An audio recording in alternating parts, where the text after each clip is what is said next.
একজন এই দেশের প্রেসিডেন্ট হবে হাসনাত আব্দুল্লাহ। আমার অভিজ্ঞতা থেকে আমি আগাম ঘোষণা দিলাম যে আমাদের দেবিদ্বারের এমপি ইনশাআল্লাহ হাসনাত আব্দুল্লাহ হবে হবে হবে।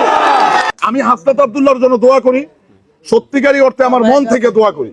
আর আমি আপনাদের মনে প্রাণে বিশ্বাস রেখে আপনাদের পায়ের নিচে হাত রেখে বলতেছি, শুধু আপনারা নয়, আপনারা যদি একটু তার জন্য ভূমিকা পালন করেন, সবার কিন্তু আত্মীয় স্বজন আছে, প্রতিবেশী আছে, একটু খালি কথা রেখে একটু অর্গানাইজেশন করবেন যে আবার একটা ভোট যেন শাপলা গলিতে তিনি পায়, ঠিক আছে?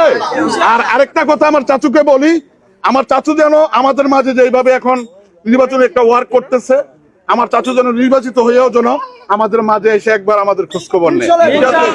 আরেকটা কথা বলি, চাচু 15 একটা কথা বলছে যে ইলেকশনে নির্বাচিত হবে কাজ কিন্তু সে করবে, শাখা দিয়ে কিন্তু দেশটা ধ্বংস হয়েছে, শুধু শাখা পোশাখা।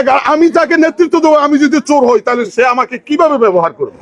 তো আমার চাচা কিন্তু খুব তার তীক্ষ্ণ বুদ্ধি, কারণ সে বাংলাদেশ, তার বাবার পরিচয় দিয়েছিল একজন ব্যক্তি, সে একজন, আমি তার ওই অ্যাপার্টমেন্টটা না বলি, আজকে তার বাবা একজন গর্বিত বাবা, ঠিক আছে?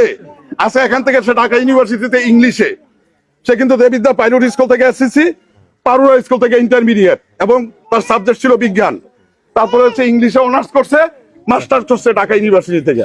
তাইলে তার বাবার মতো গর্বিত বাবা যে বলছে, সে কিন্তু পয়সা গেছে, ঠিক আছে? আমি যদি কাউকে ছোট করি, ছোট কিন্তু সে হবে না, ছোট হবো আমি, ঠিক আছে?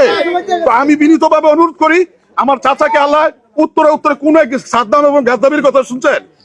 সাদ্দাম আর গাদ্দাফি এরা কিন্তু একজনের লিবিয়ার প্রেসিডেন্ট, আরেকজন হলো ইরাকের প্রেসিডেন্ট, কিন্তু সারা বিশ্বে তাদেরকে চিনে। আমি মনে করি 3 নম্বর গাদ্দাফি হবে সাদ্দাম, এই হাসনাত আব্দুল্লাহ। কোন একজন এই দেশের প্রেসিডেন্ট হবে হাসনাত আব্দুল্লাহ।